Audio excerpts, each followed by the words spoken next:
बहुत खुशी की बात है कि आज वो दिन आ गया। 2014 में वोट नहीं दे सका क्योंकि मैं अस्पताल में था विलायत में, मगर अल्लाह का शुक्र है कि आज पार्लियामेंट्री इलेक्शन में मैं आपके पास खड़ा हूँ। मगर अफसोस इस बात का भी है कि जहाँ ये कहते हैं कि कोई पत्थर नहीं चल रहा है, कोई वायलेंस नहीं है, कोई बाइकआउट नहीं है, वहाँ मैं आपसे कहना चाहता हूँ कि हर पार्टी के और ख़ासकर हमारी पार्टी के वर्कर्स को, सीधा वर्कर्स को इन्होंने इन 2 दिनों में बंद कर रखा है। एक तरफ से ये कहते हैं कि इलेक्शन बहुत आज़ादी से हो रहा है, तो मुझे बताइए, मैं होम मिनिस्टर साहब से पूछना चाहता हूँ, प्राइम मिनिस्टर से पूछना चाहता हूँ, हमारे वर्कर्स को क्यों बंद किया गया?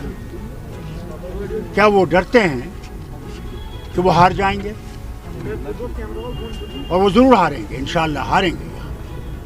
लेकिन प्रधानमंत्री कह रहे हैं कि हम कामदार है, बाकी नामदार है। आप छोड़ दीजिए ना, वो क्या कह रहे हैं? वो कह रहे हैं, वो कहने दीजिए। हमने तो नाम देके, बाकियों ने तो चलिए सिर्फ इल्ज़ाम लगाया। हमने तो आपको नाम दिए हैं इलेक्शन कमीशन को, हमने थाने की डिटेल्स दिए हैं जिन थानों में उनको बुलाया गया है, और हमने अपने रिप्रेजेंटेशन में ये भी कहा कि हम ये 8 नाम इसलिए दे रहे हैं ताकि आप ये ना कहो कि हम बिना सबूत के बात कर रहे हैं।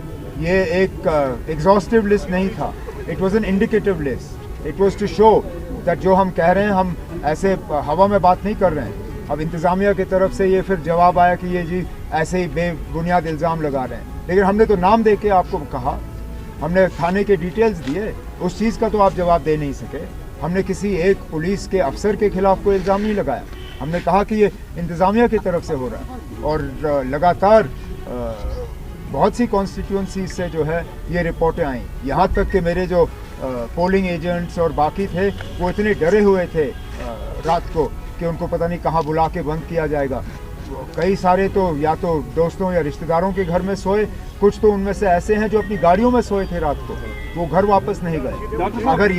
अगर यही इनका आज़ादाना तरीका इलेक्शन है तो फिर ये अपने घर में रखें इसको। डॉक्टर साहब, आपका एक देरीना तजुर्बा है, ये चीज़ें आपने पहले भी देखी है।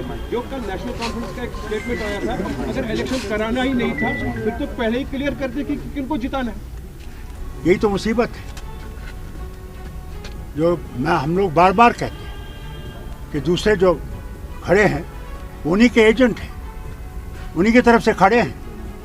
आज लोग उनको दिखा देंगे कि कौन यहाँ पे है कौन नहीं है, कर लें जो करना है। फिर तो लोगों का भरोसा उठता है। लेकिन जरूर उठेगा। पार्टी भी इसी तरह की एलिगेशंस लगा रहे हैं कि उनके वर्कर्स को भी। मैं आपसे कह रहा हूँ ना, यही तो मुसीबत है। अपनी पार्टी के तरफ से इस तरह के इल्ज़ाम लगाना तो मजाक की बात है, क्योंकि ये किया ही जा रहा है उनको फ़ायदा पहुंचाने के लिए। और है कौन मरकज़ की तरफ से इलेक्शन लड़ने के लिए? और ज़रा बताएं कौन से वर्कर?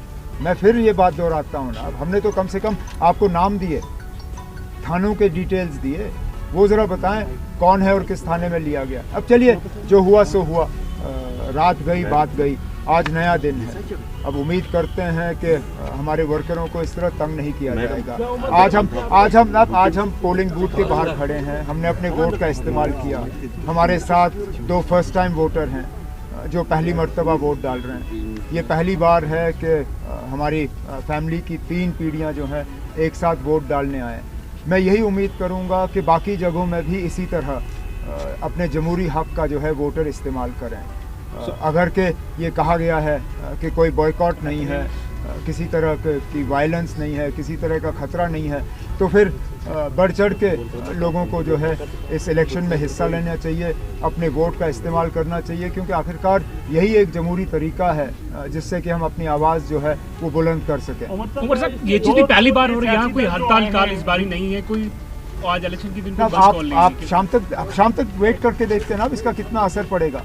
आप कहते हैं कि कोई बॉयकॉट कॉल नहीं है, ठीक है ना, अब नहीं है, तो इसका वोटरों पे कितना असर पड़ेगा आज शाम जब तक पोलिंग बूथ खुले हैं तब तक देखें। अब जो लेकिन अब इस बार तो चलिए फिर आप मान के चले ना कि जो वोट में हिस्सा नहीं ले रहा है अपनी मर्जी से नहीं ले रहा। अब कितने वोटर जो हैं पुलवामा ज़िले में शुपियाँ असेंबली हल्के से श्रीनगर से जो हैं कितने वोटर अपने वोट का इस्तेमाल करते हैं, उसके लिए हमें वेट करना पड़ेगा। मेरी तो सबसे मोतबाना गुजारिश यही होगी कि वो इस मौके को गवाएं ना, इस मौके का वो इस्तेमाल करें, क्योंकि मैं बार बार ये कहता हूँ जमहूरियत में यही एक तरीका है जिससे कि हम अपनी आवाज़ जो है वो बुलंद कर सकें। बहुत सी ऐसी बातें हैं जो हो चुकी हैं जिनके बारे में वोटरों को अपनी राय जो है वो देनी होगी, और ये एक तरीका है। कितना फर्क पड़ेगा? मैं कैसे कह सकता हूँ क्या कन्वे करेगा, वो तो रिजल्ट कन्वे करेगा ना। मैं तो ये कहूँगा कि अगर नेशनल कॉन्फ्रेंस के लिए वोट आया, क्योंकि हमने तो बार बार इस इलेक्शन में 5 अगस्त 2019 के हवाले से बात की, 370 को यहाँ से हटाने की बात की, जो हमारे साथ पिछले 5 साल में जो नाइंसाफ़ियाँ हुई हैं उसका हमने जिक्र किया है। जाहिर सी बात है इंशाल्लाह जब नेशनल कॉन्फ्रेंस के उम्मीदवार जीतेंगे तो अक्सर बेशतर वोटरों की भी यही राय होगी जो हमारी है। लेकिन ये सवाल आप मुझसे तब पूछिए जब 4 जून को नतीजे होंगे।